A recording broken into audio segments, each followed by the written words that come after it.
Hey folks, it's a man once again. I'm even more bit pissed because this is the second fucking time I had to record this video.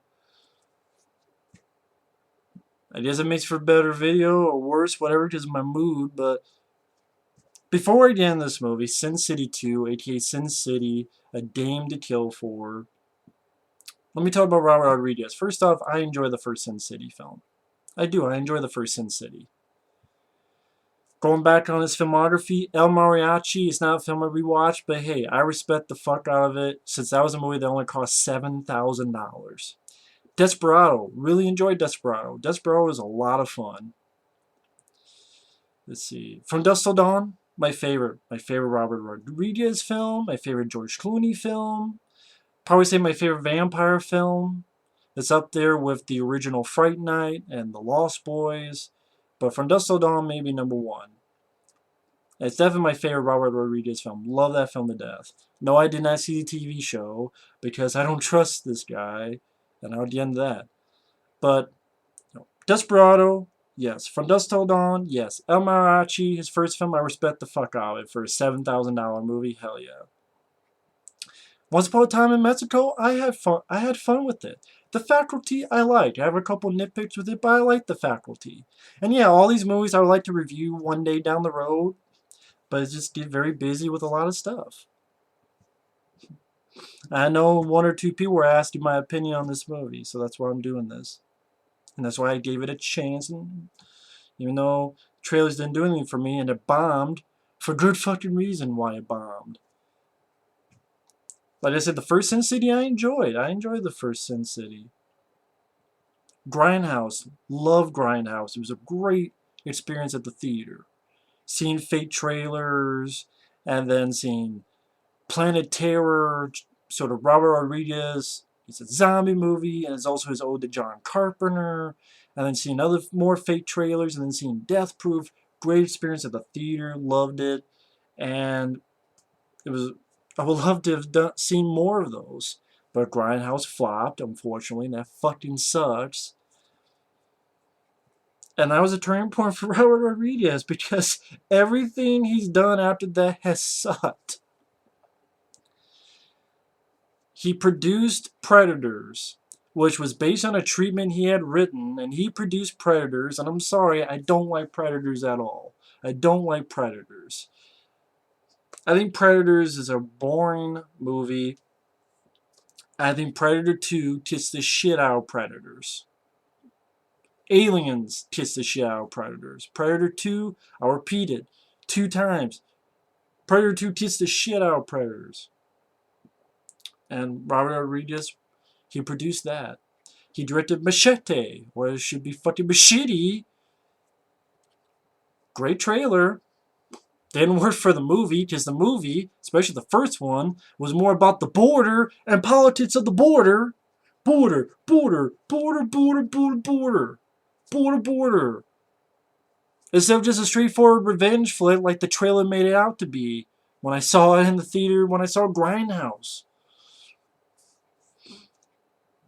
And then Machete, what was it, 4 years ago, I did a rant on it. It was with an old webcam, so it was old video footage. It's still on my channel, and it's in 3 parts. Shitty movie. And then I did give a chance to the sequel, Machete Kills Himself, and that sucked ass too. So Predators, which he produced and he wrote the treatment for, Machete and Machete Kills. And no, I'm not a fan of the Spy Kids movies, especially the third one, which I saw in the theater in 3D. Just like, hey, it's a 3D movie and it's Stallone's in it. Yeah, it was a bad mistake. Now, getting into this movie, I like the first Sin City. This film is fucking boring. And it's dull. And it was a tough movie to sit through because it's 90-some minutes. And it felt longer. Where to start? Okay, there's 4 stories, but one of them is split into 2 parts. And the first one is really not much. It's a 4-minute little thing where this film is like a prequel and it's also a sequel. It just depends what story is being talked about. Like the one with Josh Brolin, that's a prequel, because his character is going to be Clive Owen character. The Clive Owen story in the first film takes place after the Josh Brolin, because they're both playing the same character, and I'll get into that.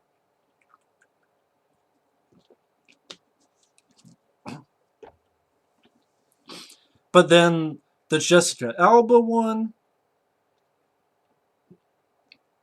Alba or Beale? Fuck, I got them mixed up. God damn it. I think it's Alba. Yeah, Jessica Biel was in the Chainsaw remake in the A-Team. That's right, Jessica Alba. I don't know why I get mixed up. I have no idea. But Jessica Alba, that story is a sequel to That Yellow Bastard in the first film. But I'll get into that when I talk about each story. So, obviously, most of these are prequels to the Mickey Rourke story, because at the end of the Mickey Rourke story, he dies in the first movie. Because it was a really smart idea, Robert Rodriguez, to do the story where he fucking dies at the end, because he's going to become the best character, and then you want to use him in future installments. So, okay, they all got to be prequels. Kind of defeats the purpose when no matter what he does, you already know that he's going to be in a fucking electric chair and die in the first movie. So it kind of robs any tension. I don't care if that was in the books. Still, it's like, it doesn't matter what the fuck Mickey Rourke does, because in the first movie, he dies from an electric chair. That's why a lot of times prequels kind of pointless, because you already know what's going to happen. But it's the first 4 minutes is this useless story where Mickey Rourke, who's back as Marv, and I would say he's the best thing in the movie, but he's not really given that great of dialogue to work with. And I think it was a much better job of the character in the first movie. Here, I don't know if you want to say they take away some of his charisma or mystique or whatever the hell you want to call it, but pretty much he wakes up, he can't remember. I'm like, this is kind of familiar. Didn't I see this kind of stuff in the first Sin City? But there's these frat kids. He's like remembering this stuff that's happened. And these frat kids were going to burn this bomb, and Mickey Rourke goes up on them, and they shoot at him, and he goes after them. You know, gets it. There's a police car, jumps through the windshield, takes the cop car, drives, and a lot of this is sort of him remembering it. So like Mickey Rourke is looking, he's remembering. You see like a car that Mickey Rourke's driving, the cop car hitting the car that he's following, like going around him as he's remembering this. Fucks up that car, chases the 2 of the fucking kids into, I think, Old Town, or whatever the hell it's called. Chases them there, does a little move, arrows come in, fuck him up. He gets a knife, slits the kid's throat, who tried to kill him, and tried to kill that bum. And then the titles start. And it was a really useless fucking scene because it wasn't exciting. And also, for that beginning scene, I don't know what they did with his voice, but Mickey Rourke sounds like Nick Nolte in The Hulk, or Christian Bale's Batman. And I know Mickey Rourke has a gruff voice, and even throughout the rest of the film, it's a little bit better. It's not quite that raspy, even throughout the rest of the film. And granted, I know Mickey Rourke has a deep voice, but in that opening, maybe it's the narration. That's what it is, the narration he gives. It's like, again, Nick Nolte and the Hulk. That's how raspy it is. I'm like, Jesus, a little too much.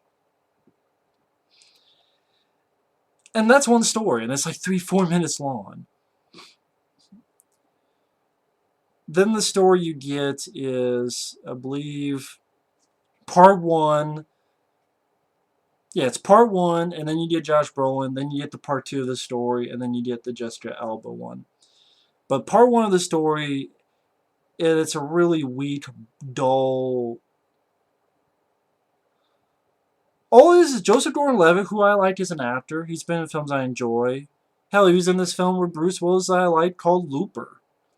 He was in a film called Brick, which I like. Joseph Gordon-Levitt, he's in this film called The Lookout, which I like to give a look. No pun intended, one day down the road. But Joseph Gordon-Levitt, I like as an actor.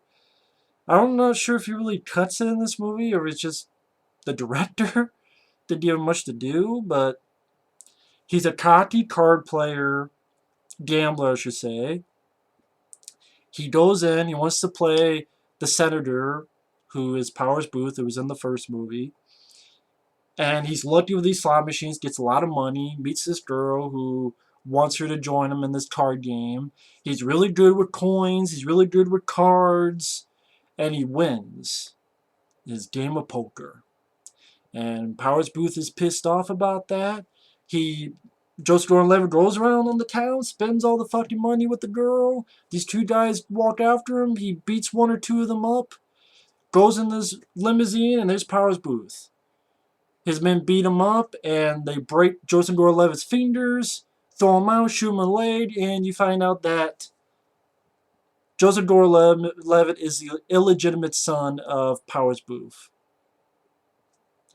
And that's how part one ends. Because he gets up and he's like, I'm going to get revenge. Great exciting story! Even if it's a part one, wow! Whoo! Are you excited? He played some poker and he won! And he spent some money! And then he got his fingers broken. If I want to see that, I'll see Jason Goes to Hell. Well, John D. LeMay's get his fingers broken in jail for information by Stephen Williams. Like, this is part one of the story. And then you have Josh Brolin, and then you have part two for this riveting finale of this riveting story. Which I don't even know if that was in the comic. Because I think they said some of this was made up for the specific movie.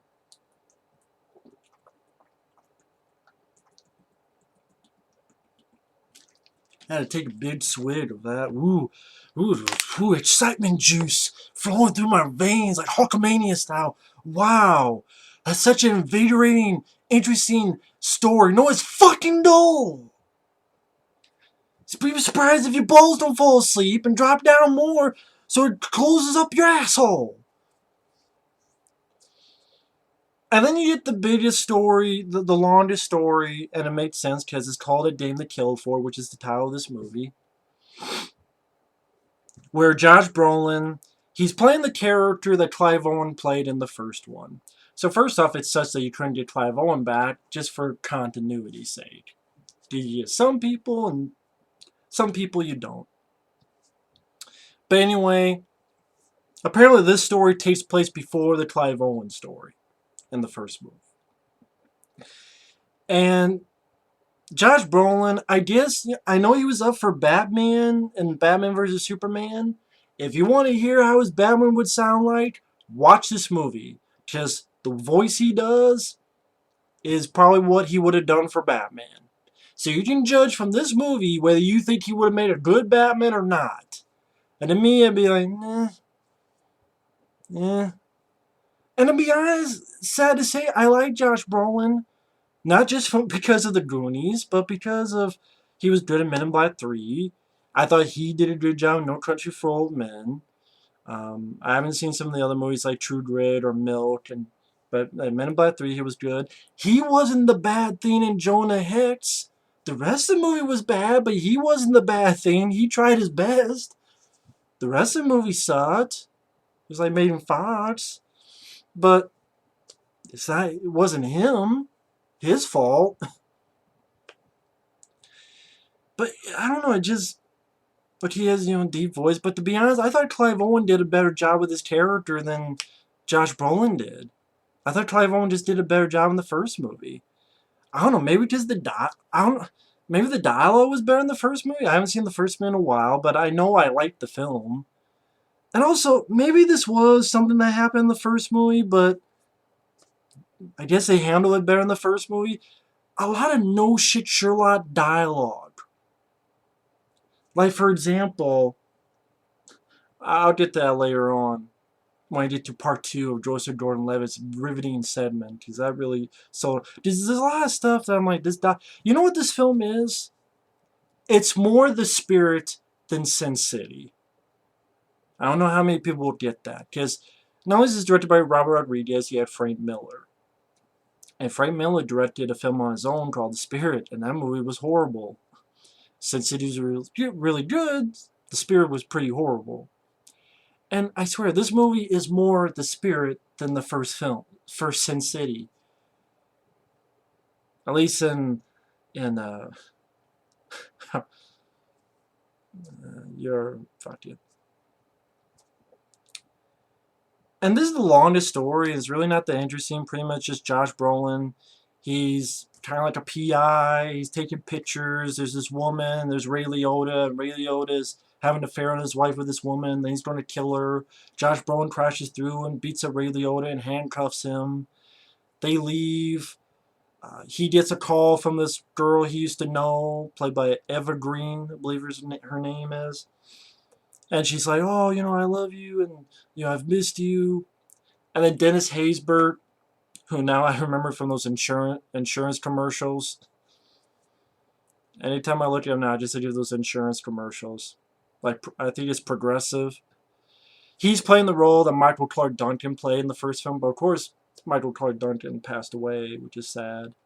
And again, this is a prequel because in that film, Michael Clark Duncan only had one eye, and you find out how Dennis Haysbert, or the Michael Clark Duncan character, how he loses the eye later on in this story. But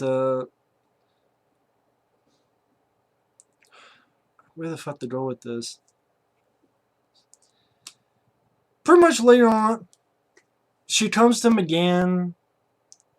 Josh Brolin has sex with her. Throughout it, Josh Brolin gets beaten up like 2 times. One when he's not naked, one when he is naked. He gets help from Mickey Rourke. Mickey Rourke makes an appearance in this. Gets Mickey Rourke to help him. And Mickey Rourke pretty much just, busting some heads. Fights Dennis Haysbert. And you find out actually Mickey Rourke ripped out the eyeball that Michael Clark Duncan, his character, would have one eye, and that's because of Marv. And I don't know, they don't even give Mickey Rourke that great of a dialogue to work with.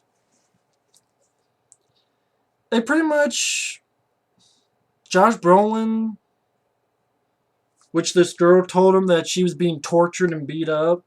He kills this guy and realizes he's been set up, so the girl shoots him and he goes out the window, and Mickey Rourke saves him, and Josh Brolin tells him to go to this place where, how terrific, Rosario Dawson, she comes back. But again, this is sort of a prequel story. Goes in there, she helps him out. He gets surgery, and then when he comes out, he kind of looks like Clive Owen because of the hair and a little bit of structure of the bone cheek and the chin. So if you squint your eyes, okay, he's supposed to look like Clive Owen. But of course, it's not Clive Owen, it's Josh Brolin. But this is supposed to be how Clive Owen... Anyway, that Josh Brolin was first, and then that will lead to the first story. I just thought the Clive Owen story in the first film just moved better. This whole movie is slow. Even though it's 90-some minutes long. The first film went in a really snap, crackle, pop energy and a quick pace. This film doesn't do that. This is a snail's pace. And fine, okay, he gets the help of Rosario Dawson and, was it Miho? I want to get the character's name right. And the actress. Because they don't have the actress from the first film. Miho. They don't have her, which that's too bad because she didn't have any words, but I liked her in the first movie. The girl played Mio. I want to get her name right. Devon Aoki. Devon Aoki. I mean, at least for continuity's sake. And, plus Devon Aoki is pretty hot as well. And how do I put it? Oh yeah, how I completely almost forgot this because it's completely fucking pointless.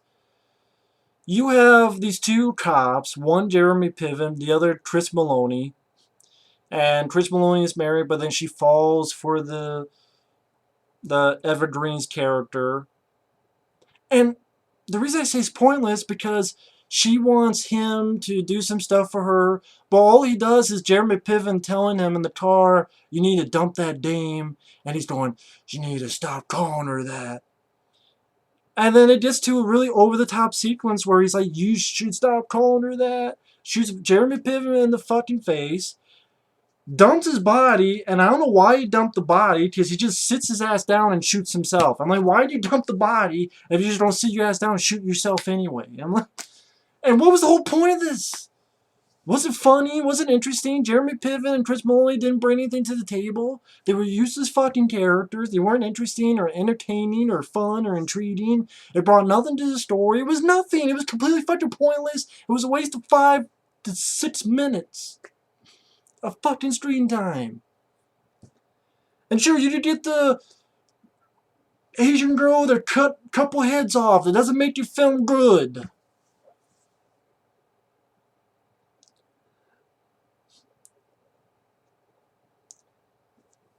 Josh Brolin shoots the shit out of Dennis Haysbert, and then for some reason the girl Evergreen shoots the shit out of Dennis Haysbert, and then she gives some bullshit of, "Oh yes, you know, we will be together," and then Josh Brolin shoots her, and then that's pretty much the end of the story. A really fucking boring story. And then to part 2 of the riveting Joseph Gordon-Levitt story, which it was nice to see him in here. He goes to a doctor, and it's Christopher Lloyd. That's nice. Oh, I should mention, yeah, the Stacy Keach in a little role in the Josh Brolin story as it's a guy, but it's a how the hell do I describe him? Like much bigger guy. Like God, how the hell do I describe him? If you look up Stacy Keach, Sin City, A Dame to Kill For, you see what I mean. He definitely doesn't look quite human in a way. Like everything is bigger. I don't know how the hell to describe it. But it's all cool. That's Stacy Keach. He has a little cameo. That's cool. Because I like Stacy Keach. And then in the Joseph Gordon-Levitt story, the doctor is Christopher Lloyd. Cool. You get to see Christopher Lloyd. He doesn't have much to do, but cool. Just to blow it out. And this is what I'm saying about the no shit Sherlock dialogue I was talking about before. Narration on Joseph Gordon-Levitt. I guess he likes popsicles because he used the sticks to, for his fingers after he breaks them again to readjust them. He licks them first. And the reason I say that is the camera pushes on, boom, Christopher Lloyd's face licking a lollipop stick. And then the narration goes, he licks them first. Like literally they had to show us a Christopher Lloyd licking it.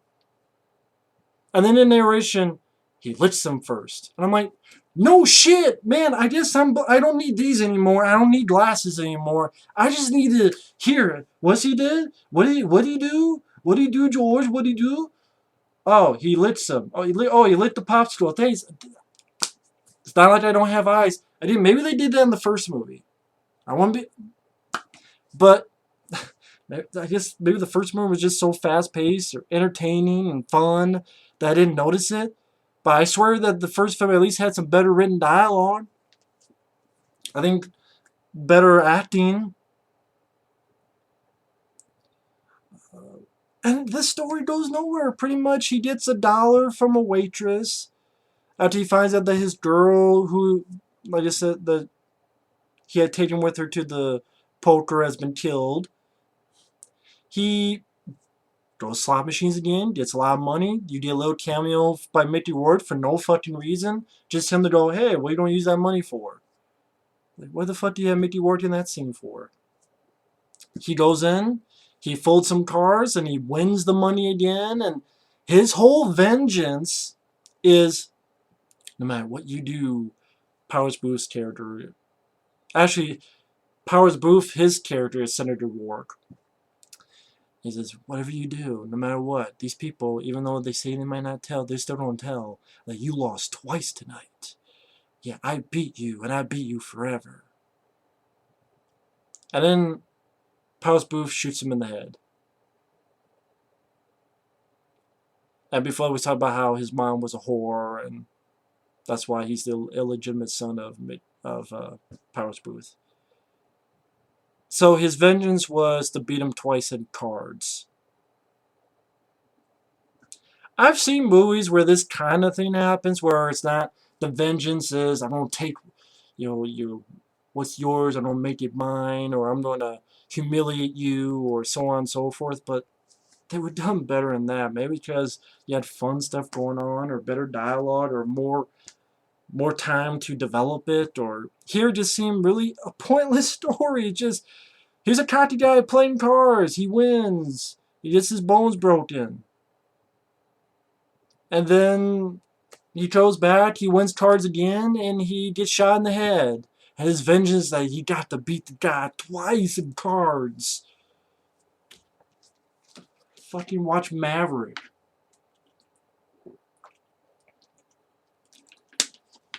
Just a useless fucking story.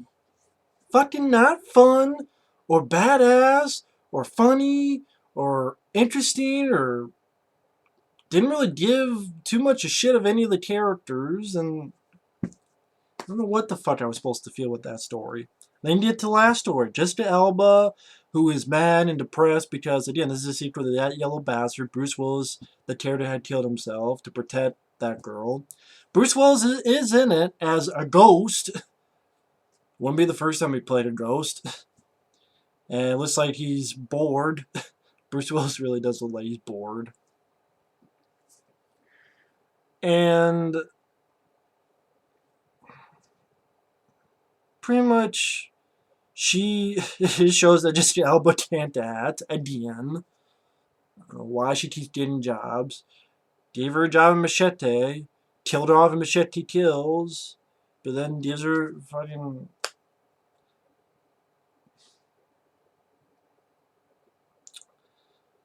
Pretty much she's pissed off and she gets drunk and she wants revenge and to kill Powers Boothe character. Once in a while you see Bruce Willis's ghost moping around, and then she cuts her face. Mickey Rourke sees her because Mickey Rourke gets in there and he said, what happened? And she's like, Powers Boothe, that character did it.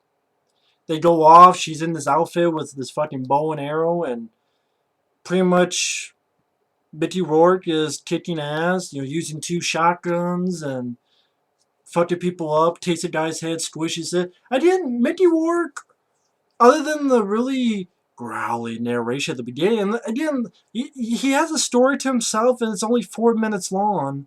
I guess that's why they wanted him in the Josh Brolin story and the Jessica Alba story, because he's the only one worth a shit in those stories, to be perfectly honest.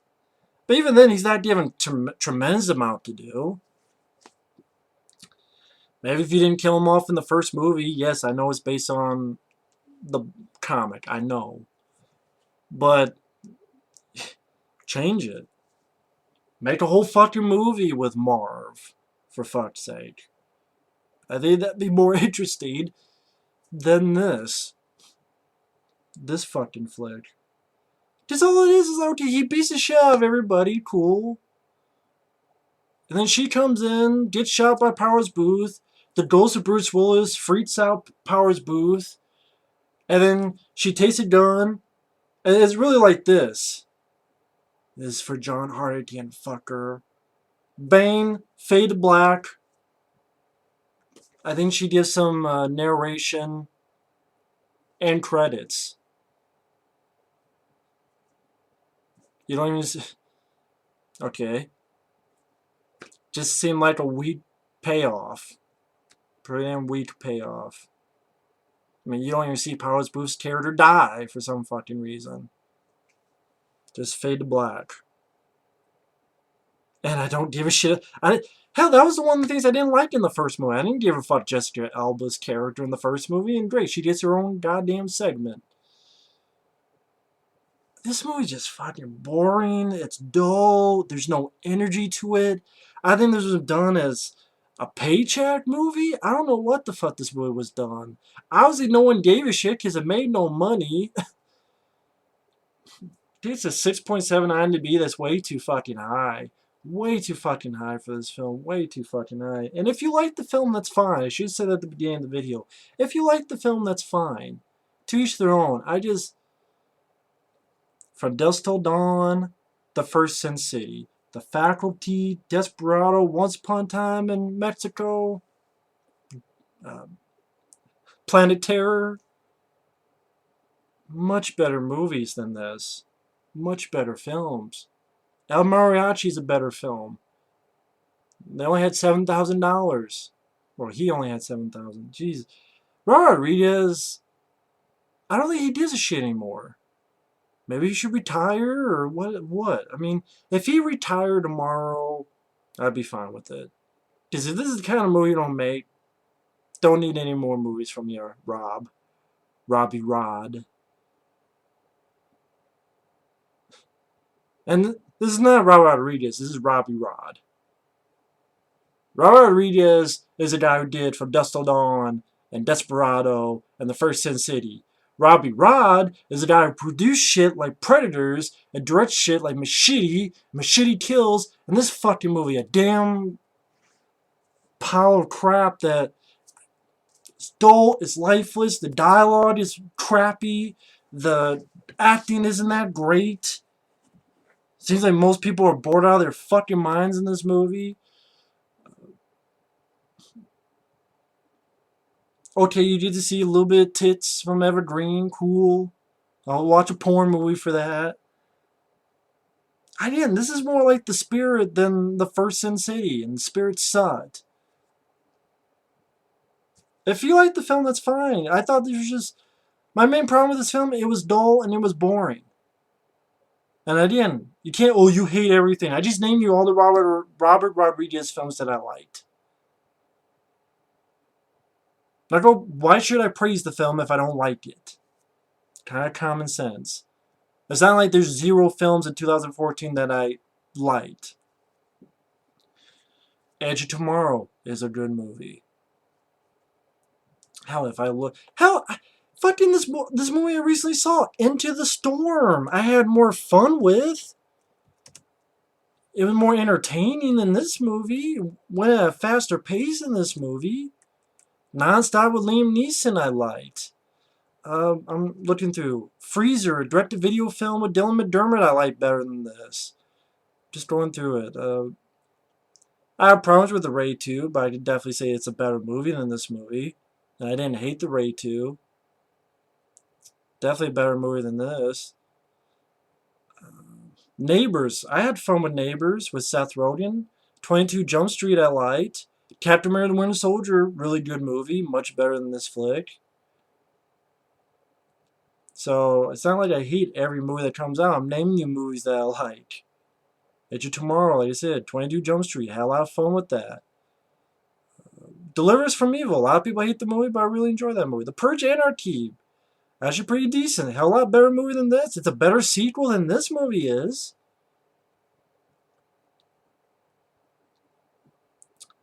Is it the worst movie I've seen all year? No. Ninja Turtles and Expendables 3 would still be top spots, but this was just a fucking dull, boring movie. Fucking dull flick. 9 years after the first film, too little, too late, Robbie Rod. Too little, too fucking late. I don't know what more I can say other than that. I've said it like 50 times, but it's a dull movie. It's a dull review. Well, you know what? At least it's only 30 minutes and now an hour and 30 minutes, like the movie. But anyway, thanks for watching. Take care, and we'll see you later. Bye-bye.